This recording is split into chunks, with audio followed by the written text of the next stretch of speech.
You can't rely on being a motivated person. My goal has been to say, okay, I want to accomplish one big thing, and that might be a 30-minute, hour, 2-hour task. And every time you switch back and forth between a task or a project or something you're working on, it takes you a little bit longer to get back into it. If you're operating in the business world, it's like you need to have structure and organization in your life. And you can handle stress in positive ways or negative ways. I would say you get distracted. I'm the worst. Easier. Once you realize you're in a hole, the main thing is you just got to stop digging.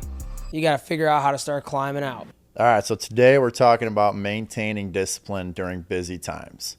And I think it's a really relevant time to talk about this as we enter into a really busy time, right? I know us being in Wisconsin, the summertime's packed with things to do. There's events every weekend, there's something going on. You're always getting invited to some fun thing throughout the week. So we were kind of going through this in our own personal lives, and as we were talking about topics, we thought this was a really good one that could apply to many people listening. Very timely. Something I'm working on literally right now.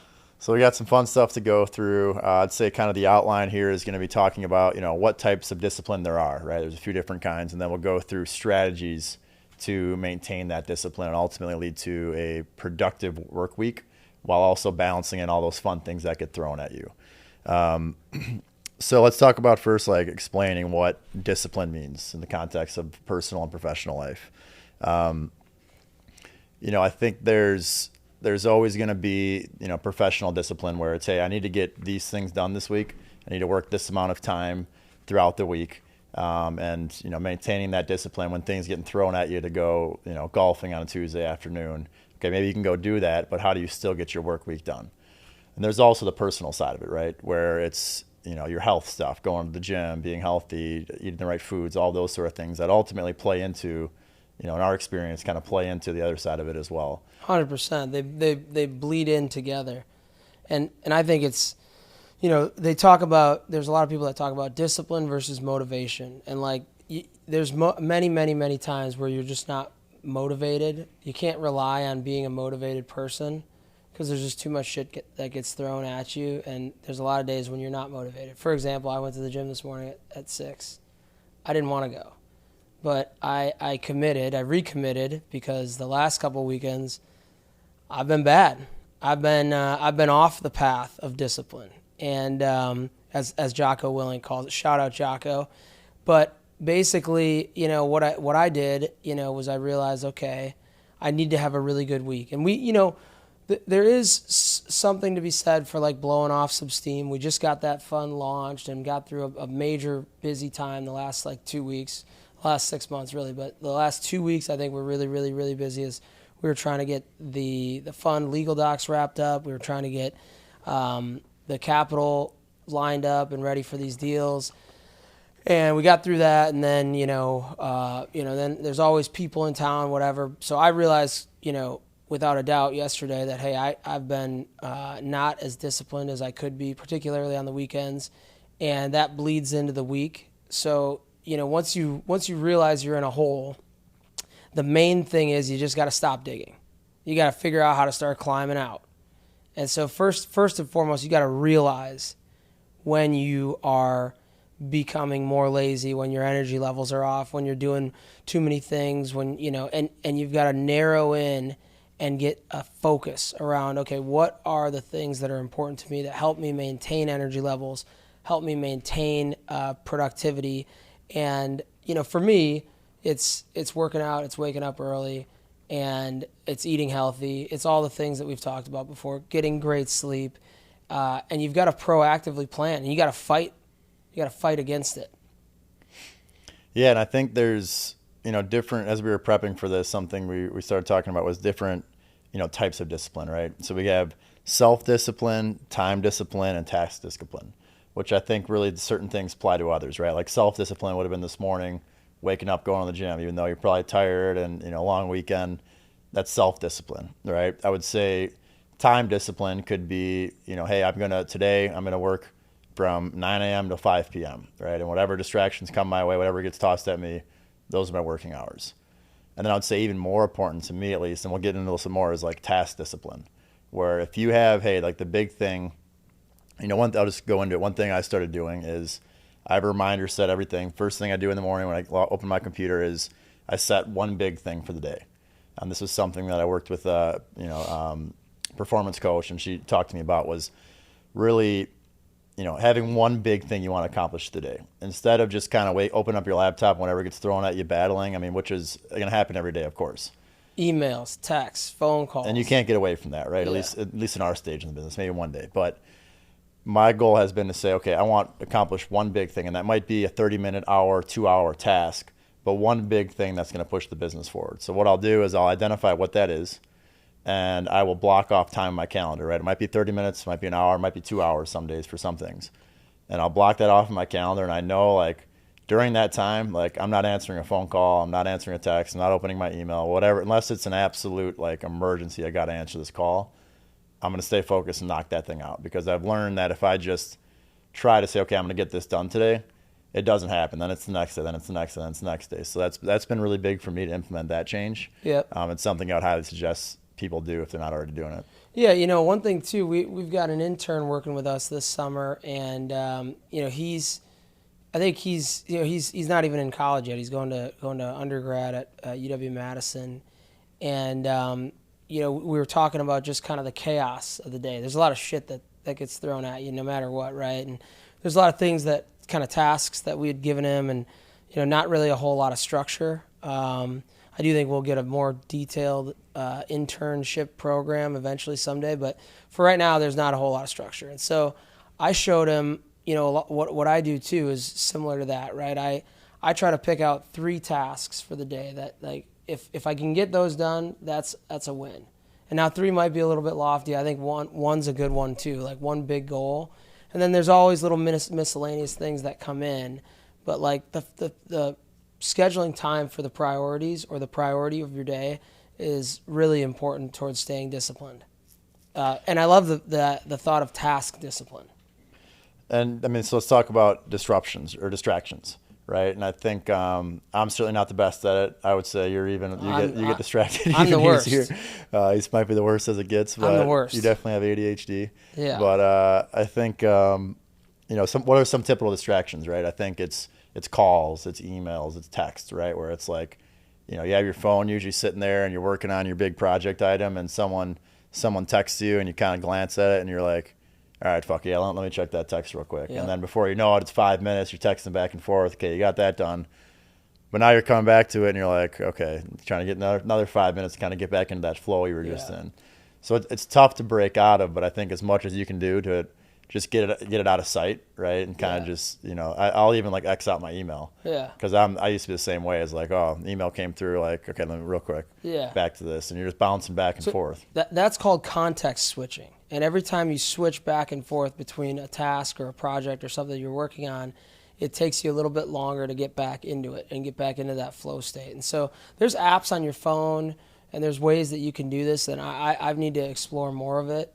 Certainly, I think it'd be great for me. The hard part is a lot of what I do is on my phone. So, like, I'm trying to use the exact device to get in touch with other people as a bunch of people are trying to get in touch with me. And I think it's important to realize, so like I said, the first step to anything is realization. Like, is this happening to me? Am I getting distracted? Yes. Am I not as disciplined in getting the stuff that I want to get done? Or, getting my priorities done? Am I not, staying, up on my routines and healthy habits? Okay, like, how do you first you got to realize it. You got to realize, okay, for context switching, I have 3 things that I'm trying to, or one thing that I'm trying to work on for this hour. I can't take text messages and calls and emails and think that I'm going to ever get that done. Mm-hmm. And it's a journey, right? Like, I think the better you can do it, the more productive you are. It's like a muscle, and you learn, like, the discipline's like a muscle, right? Like, mental toughness is a muscle, and it ebbs and flows. So you've got to, like, work on it, just like you'd have to work on things at the gym.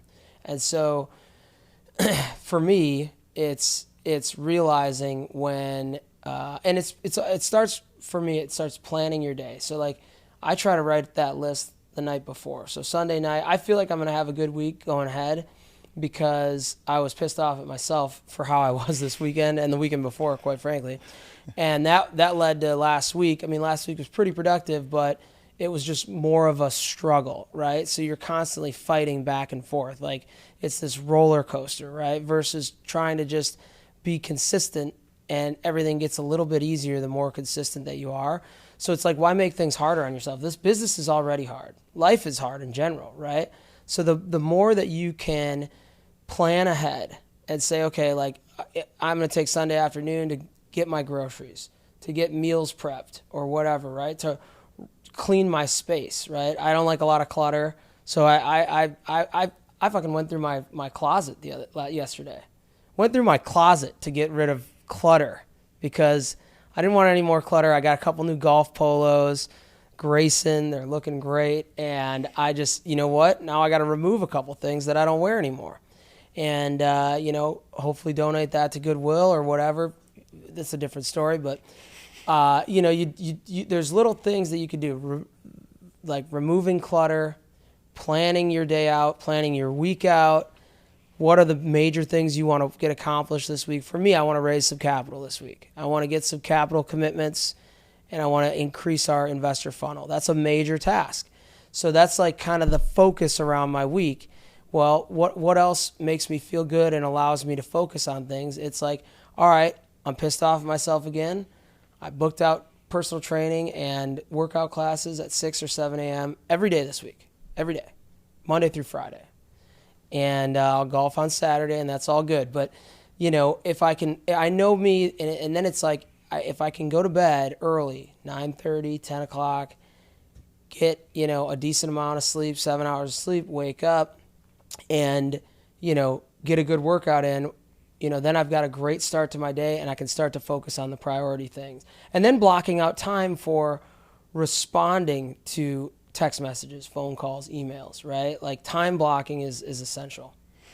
Yeah, and we'll get into some of the strategies there. And I like the Sunday night thing. I do the same thing most weeks at least. Is I'll look through my tasks for the week, kind of set priorities, and then also one thing I try to do is clear out my email box on Sunday night.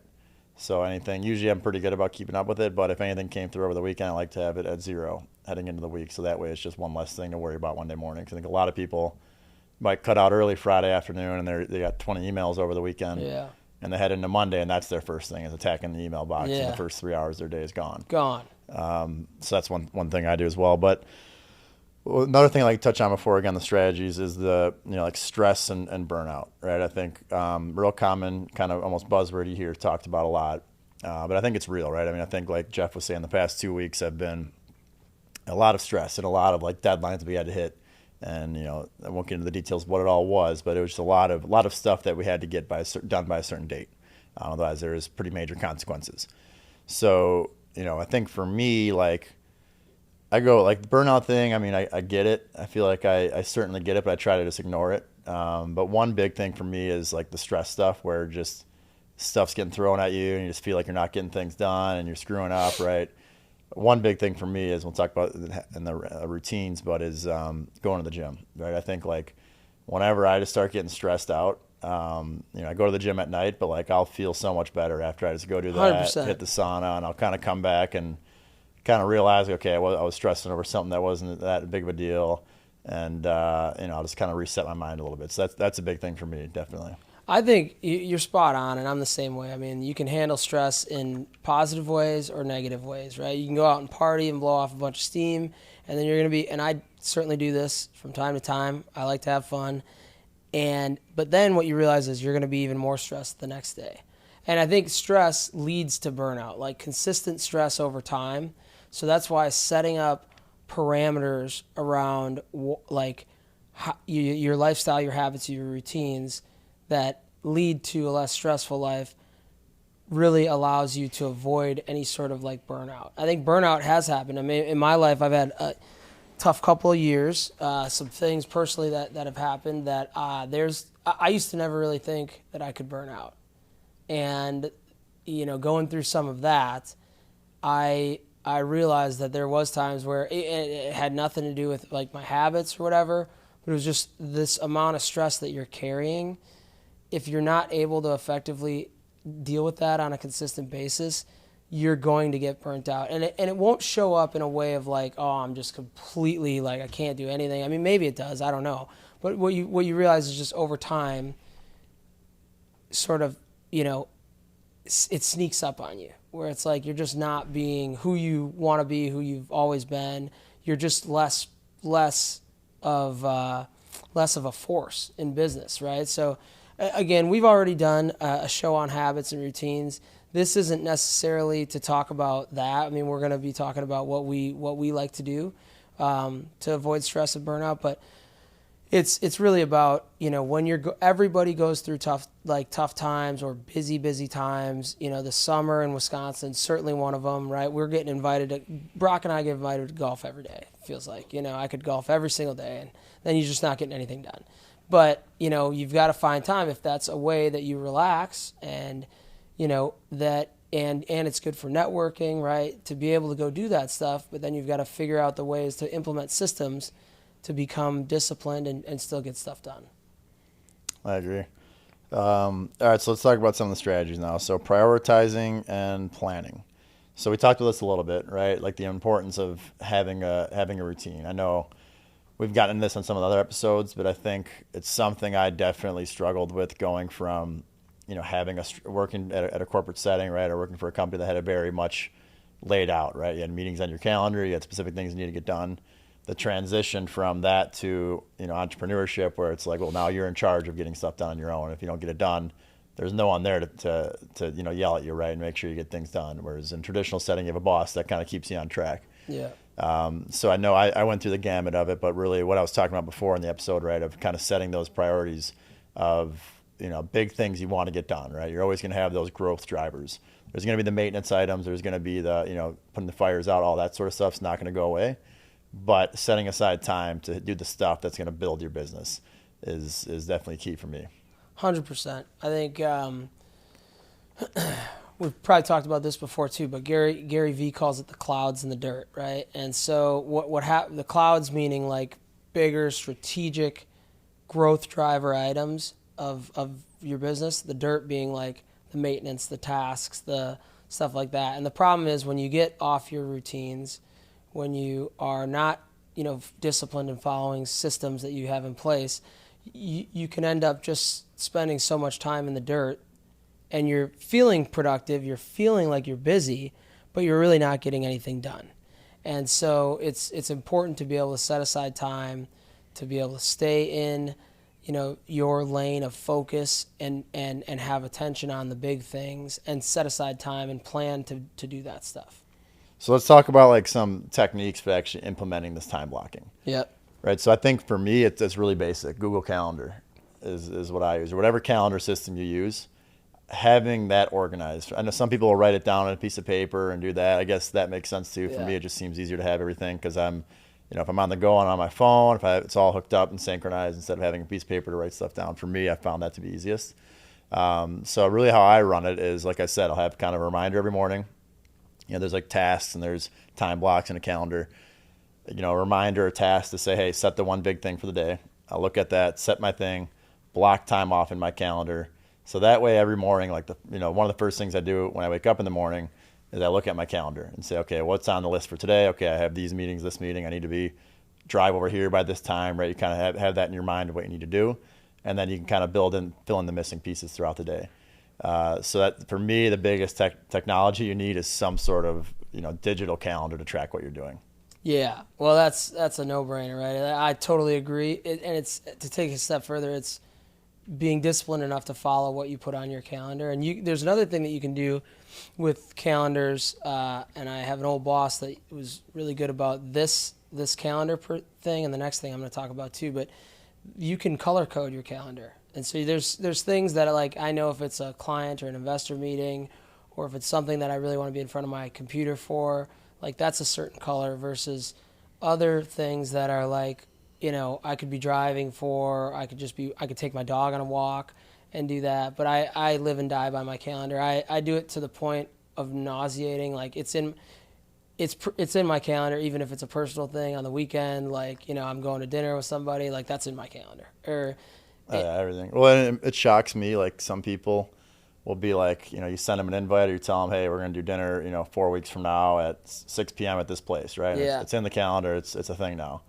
And then someone will just be like, oh, I forgot about that. Well, it's like, do you not like have a calendar? And it's Yeah. like, you just, I don't, In this day it and shocks age, me. Yeah. people Especially if you're like in business, right? Yeah. Like I get like my dad, he doesn't have a digital calendar, Yeah. right? Like he'll just remember to write it down on a piece of paper. Like, Yeah. I get that, right? But like if you're operating in the business world, it's like you need to have structure and organization in your life. Yeah. Another strategy that we've talked about before and that I try to use is what's called the Eisenhower Matrix. And so what the Eisenhower Matrix is, it's like 4 quadrants. Maybe we can put a link or a picture to it. But what the Eisenhower Matrix is basically a prioritization, methodology where if it's urgent and it's important, that's like the top left quadrant, you do it right away. If it's important but it's not urgent, you schedule it on the calendar. If it's not urgent, but it's if it's urgent, but it's not important necessarily to you or growing the business, you delegate that to somebody else. Find a way for someone else to help out with that. And if it's not urgent and not important, the final quadrant, you just hit that delete button. Trash, Yeah. And it's up to your discretion. What's important and not important when you're an entrepreneur, when you're working. That's kind of the hardest part, right? Like you work for another company, they might say, well, I think this is important. You're like, well, that's not important, but at that point you're an employee, you work for them. But when you're not getting a consistent paycheck from anyone else, you get to decide how your calendar is and what's urgent, and what's important and what's not important and urgent, and so on and so forth. Yeah. And I think there's certainly like levels to that where you get, depending on where you're at, right? When you're in the beginning stages, you might just have to be doing everything, right? And you can't say no as much. But I feel like as you grow more, you start saying no to more and more things. I think I sent you it a few weeks ago, My First Million podcast, great podcast. Jeff and I both listen to it a lot. But they did a similar episode of this, and he was talking about, one day I just woke up and said, fuck it. Like, I'm not going to do what I don't want to do. And I went through my calendar, and anything that didn't serve me or I didn't like doing, I just clicked delete. And I thought it was kind of funny. I mean, because they're obviously at a higher level and you probably get away with doing that. I don't think, depending on what stage you're at again, right? Like I can't just kind of delete stuff out and say whatever. Like I'm just not doing this. Or I'm outsourcing it, right? There's certainly got to be a team in place a lot of times to just say, okay, delegate that out here, right? I mean, there's levels to it, of course. Yeah. But that kind of leads into the next thing of saying no and setting boundaries. I think it's something I'm continuously getting better at, but it's still tough. Like for example, like we last week got invited to a golf outing. Three months ago, got invited to this golf outing. And it's very easy to say yes. When you look at your calendar 3 months from now, of course it's open. Oh yeah, wide open. And it's like, yeah, I'm open that day. Yes, I'm good. And then without every single time, that week comes, it's your busiest week of your life every single time. Yeah. And you're like, shit, like I just wish I would have said no to this, but you're not going to bail on the person, right? Yeah. You just don't want to do that. So, we had that happen, right? Where it was like an entire day gone, right? During a very busy week, actually. So that happens day in and day out, right? Where it's like, hey, someone asks you, hey, can we get coffee? Can I come pick your brain? And it's like 2 weeks from now, yeah, sure, I'm open. That works. The thing about that too is I think that was a positive experience. Like that was great networking. The people that we golfed with, I think there's some relationships that are being built there that'll benefit our business in a number of ways. So it's a good thing to do that. But you're right. It's and I think saying no. I mean that is one that is a unique one because it just fell on such a busy week, and it's hard to say no 3 months out, right? But I think, just basically, and this is something that I suck at too, right? So it's trying to basically say, because I'm so kind of relationship driven and, I'm a social butterfly, right? It's easy for me to say yes to everything. Like, yeah, absolutely. That sounds awesome. Let's go. And yeah, you're definitely worse at it than me. Yeah, I know. There's no doubt, right? There's a lot of things. It's a double-edged sword, right? Because you can have a big network that way, and know a lot of people, and that can lead to a lot of good things. But at the same time, you've just got to get really, really good at basically saying no to things that in the moment too. Like in the moment, right? Like versus like, yeah, it's so hard when it's 3 months out. I mean, I think, how you handle that is if you know that upcoming, there's a couple, you don't want to bail the day before or the week before, but if you could see like, okay, now we're a week out and it's going to be that busy that week or whatever, trying to be smart about that and figure out, okay, is there someone that could jump in for me or whatever. But for me, it's more saying no in the moment and just really trying to reel that in and think, all right, well, if I do this, how much time is that going to take away or energy is that going to take away from me doing something else? Well, and the question I asked, right, is like, does it serve your goals? Yeah. Because there's like everything doesn't have to be like, oh, is this going to make me more money or is this going to make me more healthy, right? Like there could just be fun things that you actually want to do, that you want to say yes to, right? I think it's a balance of, deciding does it serve your goals, right? And what are your goals? Everyone's goals are going to be different. Yep. And kind of just deciding, is that a yes or a no? Yeah, 100%. And then being, swift enough in the moment to make that decision and to move on, and not feel bad about it, not whatever, right? It's just, that's the hard part about being in business, right? If you say yes to everything, you're effectively saying no to your goals. And one common thing too, I would call you out a little bit and think you do this, and I do it too, but is saying like, instead of making that swift decision of saying, if someone asks you, can we get lunch sometime? And you really don't, it's a no, and it's the right thing to say is no, but instead of you saying no, you say, yeah, I'll get back to you and let you know, and just kind of keep pushing it off, and they're going to message you 3 more times. And then it's instead of doing that, and I do it too, because sometimes it's hard to say no to people. Just say no, right? Just say sorry. Yeah. Like, I just don't have the time right now. Like, maybe we can reconnect later this year.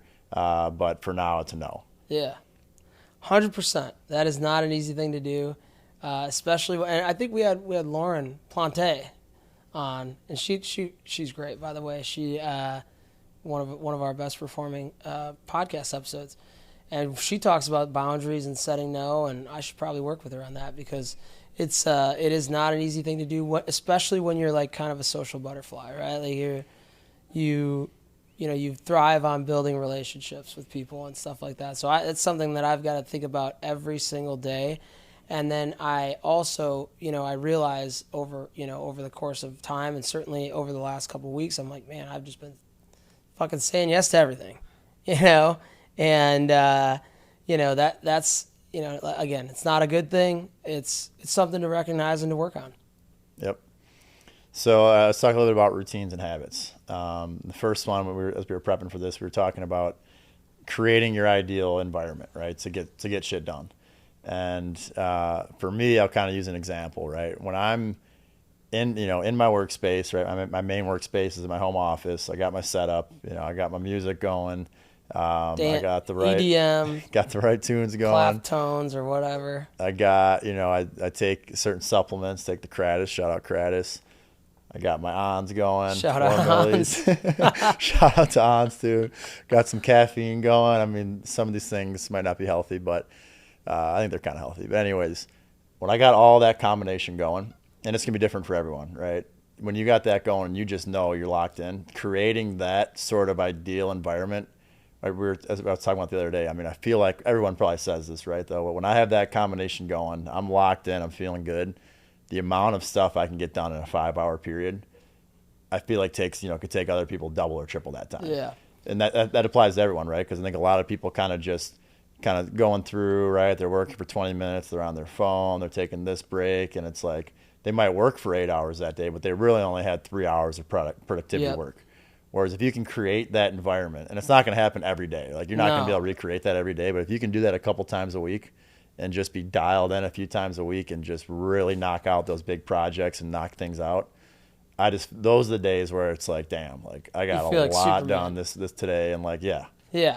I would say, what it is, we all need to find our own sort of environment like that. Like you've identified yours, and then you've got to figure out the things that can lead to, to being able to create that. Right. And so I've heard of other people lighting candles or, whatever, classical jazz music or whatever, right? In the office late night when everyone's gone, whatever that is, whatever, your own most productive environment is, figuring out how to create that and to get into that zone, it helps people get into like a flow state, right? I like music as well. I feel like I said, Sunday afternoon, I played golf yesterday, and then I had a pretty productive afternoon, just getting a lot of things done and cleared out before the week. And I had the tunes pumping, the windows were open, it was nice out, it felt great.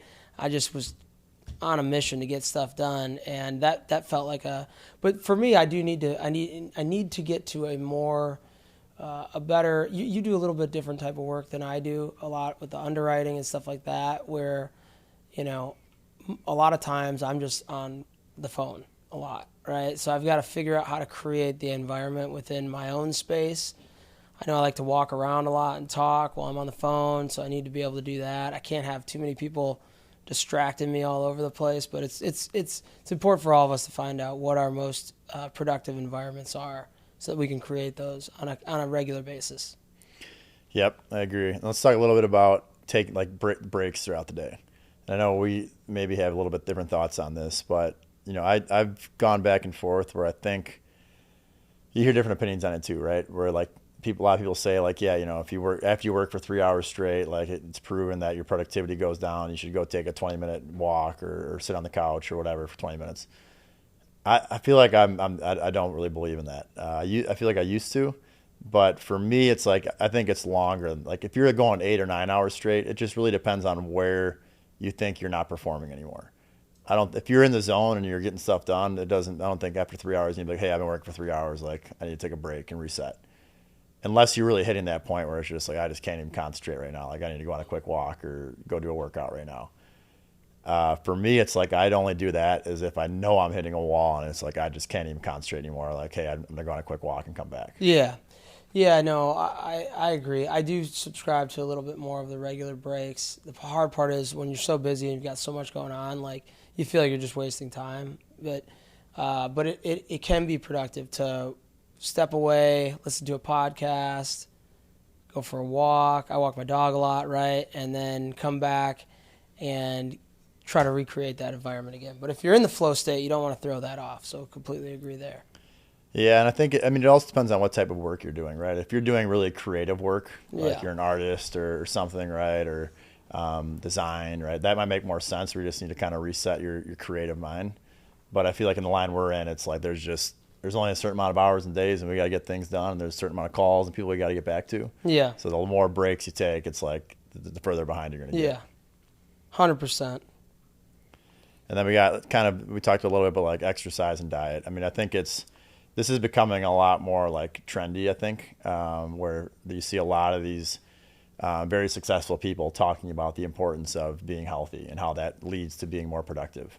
And we've probably talked about it almost too much, but I think it's, having that, working out, eating healthy, hydrating, taking vitamins, all that sort of stuff. I mean, I couldn't imagine not doing it, right? I think it's just, I feel like it'd affect my productivity so much more if I said, hey, instead of working out, I'm going to stop working out. Now that adds just work another couple hours a day. Yeah, it gives me 2 more hours a day to get stuff done. Yeah, the main thing here is we all only have a certain amount of time in the day, and we all only have a certain amount of energy.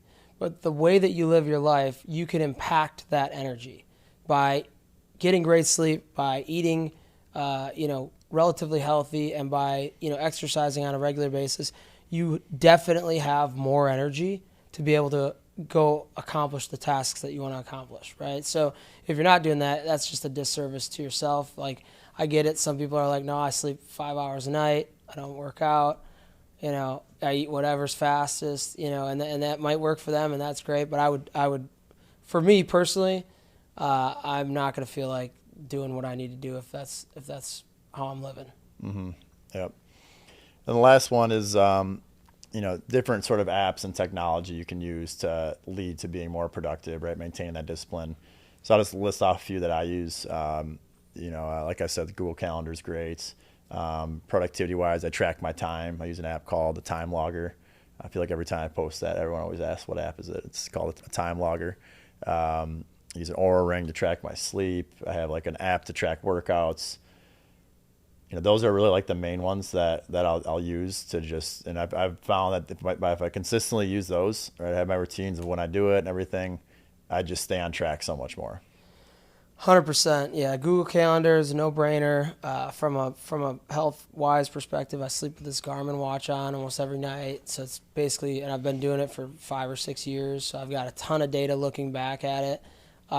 Way of Life is an app that's like basically just a habit tracker on my phone.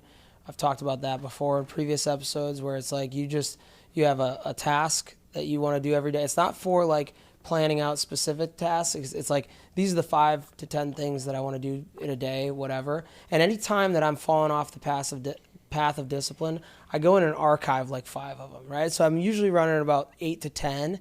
And if I'm not doing what I need to be doing, and I'm feeling like I'm getting too many reds on a daily basis, and I look at it every single day, and I look at trends over the last 8 years, because I've been doing it a long time. So if I see my trend dipping down, I'll literally just remove some of them and get down to my core 3 or 4 or 5 things that I want to do, which is, like I said, eating healthy, sleeping, and getting a good workout. Like, those are the 3 things. If I can do those, I'm going to have a good day. And then I start to slowly add in other things, like outreach to investors. Did I reach out to 10 investors today? Did I, whatever. Did I read 30 minutes or listen to a podcast for at least 30 minutes that day? Did I reconcile my finances that day? Like, so I'll add in, I'll bring them back in slowly, but to get the path of momentum back, I shrink it down to like, what are my core, I think Rob Dyrdek calls it his core 4 or something, core 5 things, right? And I think that's been super helpful for me. Yeah, I agree. The last little one we had was digital detox, something that I see a lot of people doing, and I think I've only really do it once a year. It's actually coming up in a few weeks. I go up to northern Wisconsin, and your phone doesn't even work up there, so it's kind of great. You just leave my phone in the cabin, and I don't touch it for 3 days. Yeah. I want to start doing that more, actually. Like, it wouldn't be like a weekly thing, but if I could once a month, it's like, even if it's just like quarterly, I'm not even out of town, it's like just leave. Yeah. Because you just feel so, like, your phone's just constantly,